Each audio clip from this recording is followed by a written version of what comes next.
Yan lang. Kayang-kaya mo yan. Yes, welcome. Pwede kang kumanta, ako naman sasayaw. Go! Oh, kayang-kaya mo. Kayang-kaya mo. Kayang-kaya mo yan. Naku, galing ha. Beautiful Eyes, hatid sa inyo ng Lucky Fresh, the Valentine Special. Wow. Sweet Eyes. Ma'am. Ginagamit mo ba yan, partner? Ay, syempre. Ngayon nga, gagamitin ko kasi medyo... Ang beses sa isang araw, ginagamit mo yan. Araw-araw, syempre. Moisture to eh. Galing to eh. Ganda sa mata nito eh. Ang mga dapat... Kailangan na ng mga seniors, ha? Hindi alam ng mga seniors, may dry eyes na sila. Ganun ba yun? Talaga? Ganun talaga. Kaya nga... Kailangan mag-eye check-up talaga. Kaya nga, ang mga dapat alamin tungkol sa diabetic retinopathy. Ba? Sige nga, malaman nga natin. Intro mo nga itong dalawang bisita natin. Mag-asawa to, ang galing pala nila. Ang guest natin ngayon, naku, talaga nga naman si isang doktor, si Dr. Paul Siopangcos, graduated ophthalmology. Ito namang kanyang kabiyak ay si Doktora Erica Salvami Siopongco. Naku, ang gagaling din ito. Welcome muna, Ma'am. Ang expertise nila ay vitreoretina. They're members of the Vitreoretina Fellowship ng Department of Health Eye Center, East Avenue Medical Center. Both serving as consultants. Sa mga clinics nila ay nasa Metro Manila, lalong-lalo na yung Provision Eye Care Network at Manila Doctors Hospital. Please welcome mga kababayan ng ating special guest ngayon tungkol sa eye care and eye health, Dr. Siopongco, Dr. and Mrs. Siopongco. Yes. Hi, magandang hapon. Hello. Cory. Kamusta po kayo? Good evening. Happy Valentine's sa inyong dalawa. Ay, oo nga. Kayong dalawa naman. Happy couple. Happy couple Valentine's. Yes, docs. Sekreto yung husband and wife. Sabi nila mahirap talaga mag-tandem sa opisina. Sabi ano hindi? Hindi naman. Actually, kasi isa lang yung aming opisina na pareho namin pinupuntahan. The rest, magkaiba. No? So, siya is to the east of Manila. At to the west pala. No? To the west of Manila. Ako naman is to the east. Yeah. So, hindi naman kami naghahalo. Except for just isang clinic lang. And teaching. Anong tips nyo para sa mga gustong magkaroon din ng tandem sa kanilang asawa sa pagtayo ng negosyo? Yeah. Ayan, partner, you don't mind Valentine's Day mo na to. Valentine's Day. Siyempre, nasa destiny ata yan, no? Kung kanino tayo mapupunta. So, but whatever it is, kung dapat partnership and communication. Diba? Yeah. Mag-uusap kayo. Ayun. Communication. Isa't isa sa kung ano man yung mga endeavors or ano yung mga pinipili ninyong projects or yung mga desisyon sa buhay. At anong may papayo nyo sa mga couples na gustong humingi ng payo sa inyo dahil siguro nahihirapan sila? Ano ba yung mga troubleshooting tips ninyo? Well, babalik tayo ulit doon. Actually, troubleshooting all boils down pa din sa communication side. No? Ito yung itim ng mata o what we call the iris. No? So ito yung iris. Sa gitna ng iris, may mas maliit na itim. No? This one, yan naman yung pupil. So yung pupil, dyan pumapasok yung light. Ano? And then behind the pupil, nandito yung natural lens ng mata. Yung nagiging katarata. Siya yung nagiging cataract. No? And then yung white naman ng mata or the sclera, siya naman yung nagpo-form ng eyeball. Now sa loob, no? Nakadikit sa loob ng sclera, itong yellow na to na may mga ugat-ugat dyan, yan yung tinatawag na retina, no? So yung retina, kung i-imagine natin, para siyang wallpaper na nakadikit sa loob ng eyeball. Ang function niya is sensor, or ang ginagamit kong analogy sa mga patients, kumbaga sa mga lumang camera, yung retina, yung film ng mata. Oo. Yung mga images na nakikita natin, doon siya na-form Nade-develop. or And then, nade-develop. parang maproseso, papunta sa ugat, papunta sa utak. Papunta sa utak, connected naman siya dito. And it so happens na lahat ng mga blood or dugo natin, blood supply, tulad na sinabi ni Cory kanina, yung mga sa heart, di ba, affected din siya kasi Ayun. yung mga blood supply natin nandun sa retina, nasa loob siya. And that's why sa diabetic Sa retinopathy, diabetic retinopathy, no, kapag ang isang tao ay laging mataas ang blood sugar for mahabang panahon, hindi nakokontrol, yung mga maliliit na ugat ng katawan, no, tumitigas at naglo-close. At dahil ang retina ay madaming maliliit na ugat, no, isa siya sa mga organs na unang naapektuhan ng diabetes. Ang word diabetic retinopathy ay ang pag i-breakdown natin yon, sakit sa retina, no, retinopathy, dulot ng diabetes, no. So siya talaga ay hindi talaga siya totoong or pangunahing sakit ng mata, no, kundi siya ay damay. complication ng long-term diabetes. Pero, reminder, hindi lang retina ang natatamaan ng diabetes. Madaming parte din ng mata ang pwedeng maging manifestasyon ng diabetes. Ito lang yung, siguro isa sa mga pinakamalala. Isa sa mga pinakamalala. Yun. Yun. Panang mga may diabetes, magkakaroon ng itong komplikasyon o hindi? Pwedeng maiwasan? Yes. Yes, there is two kinds of diabetes na kilala, di ba? Parang pag type 1 diabetes, usually, by 5 years, may certain percentage na sa kanila na magkakaroon. And by 10 to 15 years na may type 1 diabetes sila, 75% sa kanila magkakaroon na ng diabetic retinopathy. And by 30 years na may type 1 diabetes sila, 100% sa kanila magkakaroon ng diabetic retinopathy. Pero sa type 2, nakadepend sa control. Sa type 2, nakadepend siya sa control. Actually, kung titignan mo naman yung pattern, no, mapa-type 1 or type 2, dalawa lang ang factors na pinaka-important. One is yung duration. Mas matagal kang diabetic, mas malaki ang chance. Pangalawa is the level ng sugar control. No? Mas pangit ang control ng sugar kung i-add mo pa yung mahabang panahon na diabetic tapos poor ang sugar control, mapakataas ng likelihood na magkakaroon ng diabetic retinopathy. Ano magiging worst scenario? Diabetic retinopathy. The worst for me is complete blindness. Yes. Blindness. Complete Ayaw natin yan. Tapos, in graduated level, what's next? The problem sa diabetic retinopathy, it's parang diabetes, silent disease po siya. Mga traidor na sakit. Naku. Hindi mo kasi alam na nandun siya. Lalo na, hindi naman natin nakikita yung panlalabo until umabot na siya sa gitnang parte ng mata. Yung tinatawag na macula. Until then, sisirain niya onti-onti yung tabi-tabi until umabot na tayo sometimes sa irreversible or hindi na nababalik na pagwala ng vision. Kaya importanteng maaga ma-screen at maaga magpatingin ng mga diabetics. So, ayan ang sinasabi yung macular degeneration. Okay, yung Totally, siya, no? Magkaiba. Magkaiba yung... Magkaiba, okay. Yung babalik tayo dito sa ating model, no?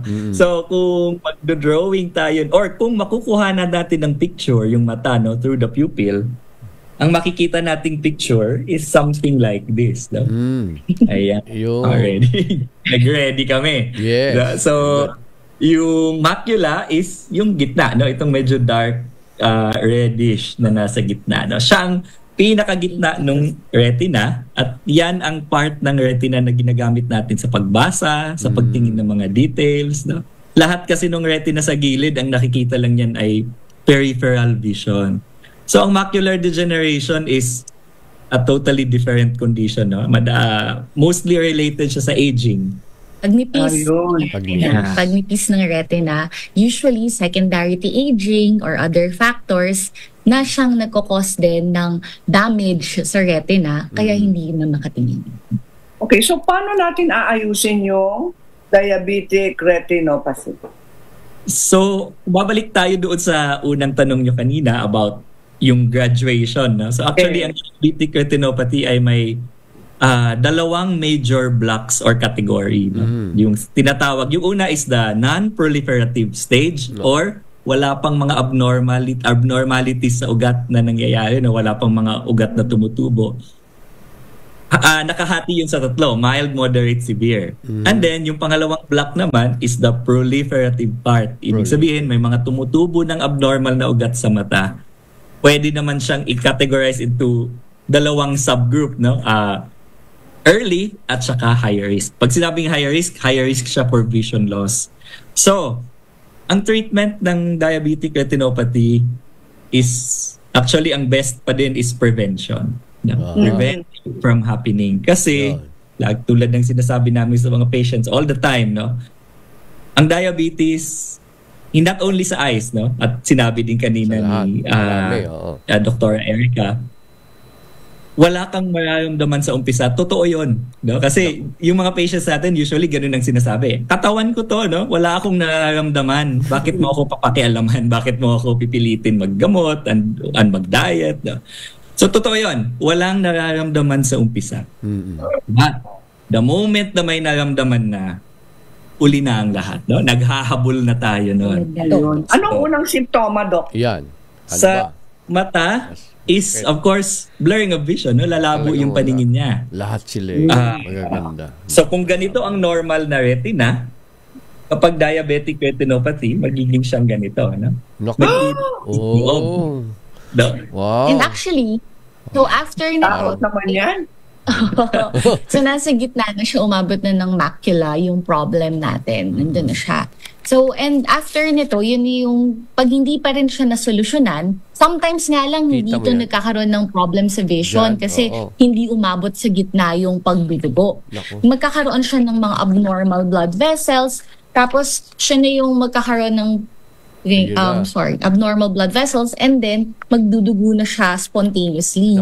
Ayan na yung mga kababayan natin na nagsasabi na pagising nila parang may lumulutang or parang nagdilim yung isang mata nila. Nang biglaan. Usually gano'n, no? Doc, nakakita ko ng mga itim na mga floaters, tapos biglang pagising ko na lang, malabo na lahat. Yun na pala yun. Or, pero yung floaters kasi normal yan, di ba? Lahat ng mga tao may konting floater. Yes. So, most ng floaters, are normal. Pero not all. So, ang floater po kasi is, Miss Cory, is parang shadow or anino ng something sa loob ng mata. Kung ito ay normal na proseso ng katawan, nagkaroon ng mga buo-buong protina, okay lang. Pero ang pagdudugo ay isang uri din ng floater.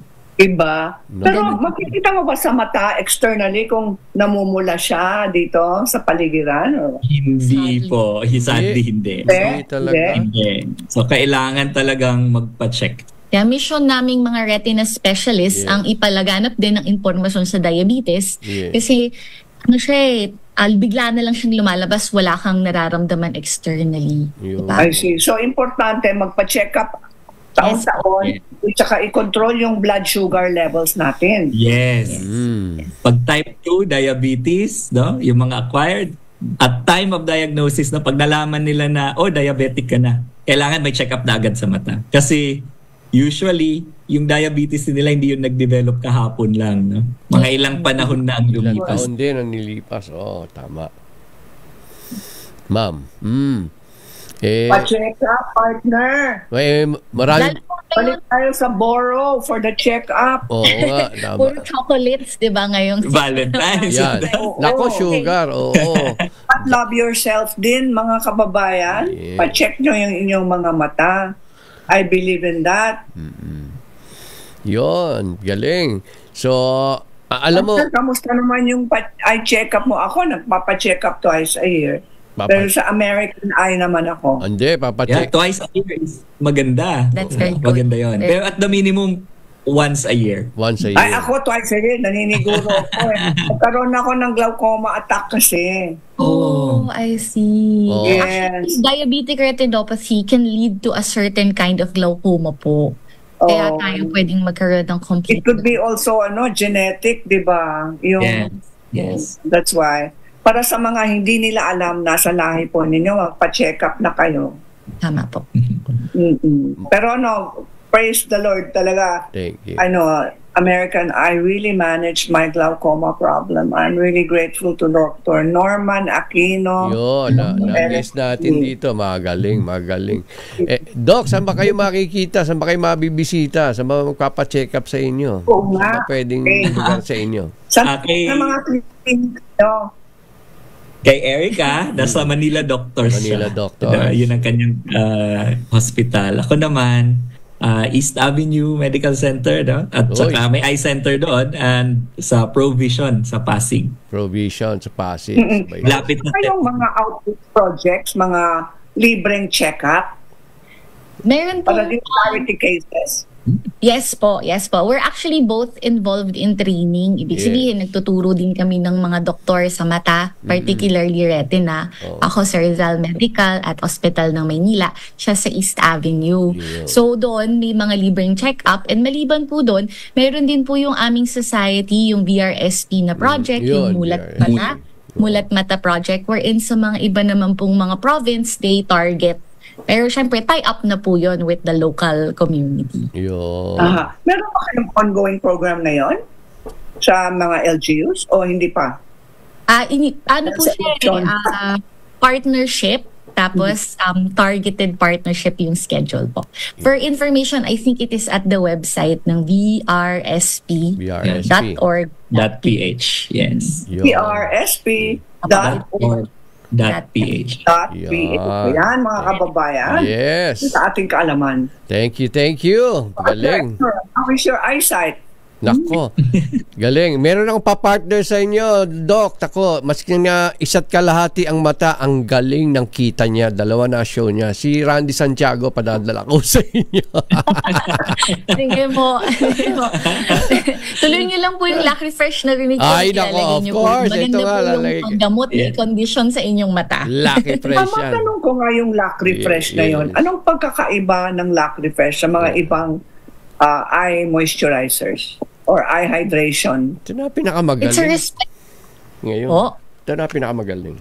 Respected brand po yan. Matagal na po yan sa ating bansa sa Pilipinas. Tapos maganda rin po yung feedback ng mga pasyente natin. At sulit po kasi din yung bote, malaki. So, in terms of content, it has sodium hyaluronate and it's a lubricant for the eyes.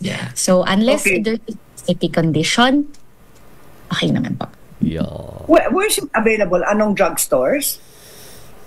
I believe available po siya sa all the major supply chains po. But if anything, when you check your doctor also, baka they have local information or maybe they have local pharmacy. Kasi I've tried all the eye drops already. I think I'm the one who tried it all.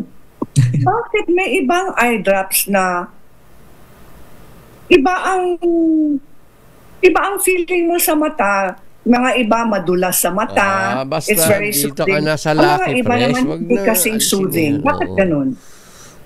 May mga eye drops po na iba-iba ang contents daw. Kasi yung mga eye drops or yung dry eye, madami din yung reasons or causes. No? Pwedeng deficient ka sa oil, pwedeng deficient ka sa water, pwedeng deficient sa mucin. So, iba-ibang eye drops, iba-iba din yung timpla na nakatarget into specific types of dry eye. So talagang kailangan tanungin ng doktor mo kung ano bagay sa inyong eye condition. Tama ba yun? Do not experiment. Tama ba yun? Yes, Miss Cory. Sometimes you can try and see kung ano yung hiyang, no? Parang lotion or shampoo, kung ano yung hiyang sa'yo, sometimes you can try. But if it doesn't work, then you should seek consult. To seek consult. Yan. Thank you very much. Talagang beautiful eyes sa tids sa inyo. May mga tips ba kayo how to control or prevent diabetic retinopathy?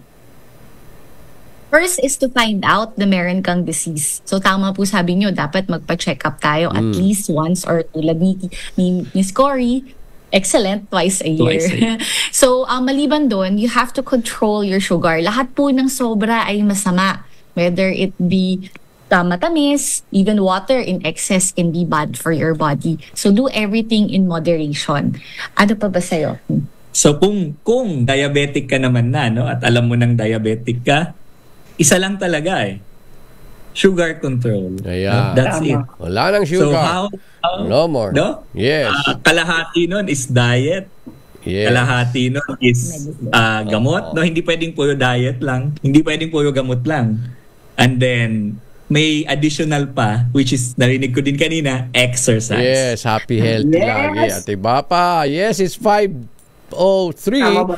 Yes. Tama. Yes. O na, nag-overtime na Of tayo. course. Thank you very much. Ang loving couple, Dr. Paul and Erica Siopongko. Thank you very much. Beautiful eyes. Hatid sa inyo ng Lucky Fresh.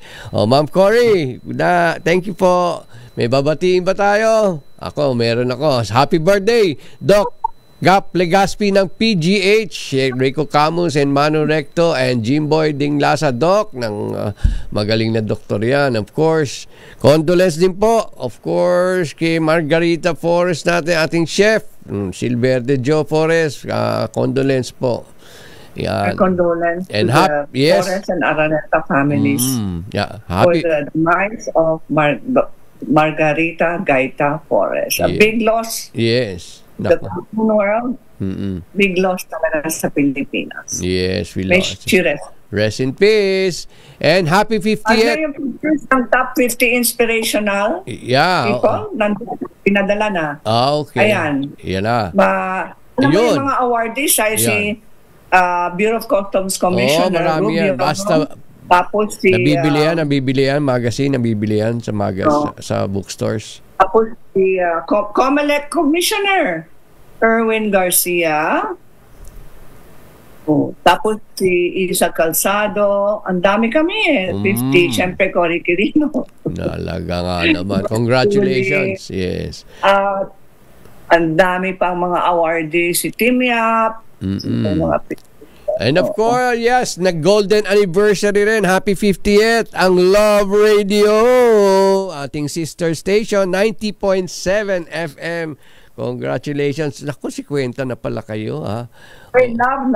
Love Radio. Love Radio. Tama-tama, it's 5:05 overtime. 5:05. Yes, thank you. Say goodbye. Thank you very Partner. much. Yes, this is Emer the Generous Gingon. At ako po si Cory Quirino. Magkita-kita po tayo muli tuwing Sabado sa inyong paboritong show sa hapon. Ang Kaya Mo Yan. One more time with feeling. Happy Valentine. Kayang-kaya mo yan. Happy weekend and God bless po. God bless.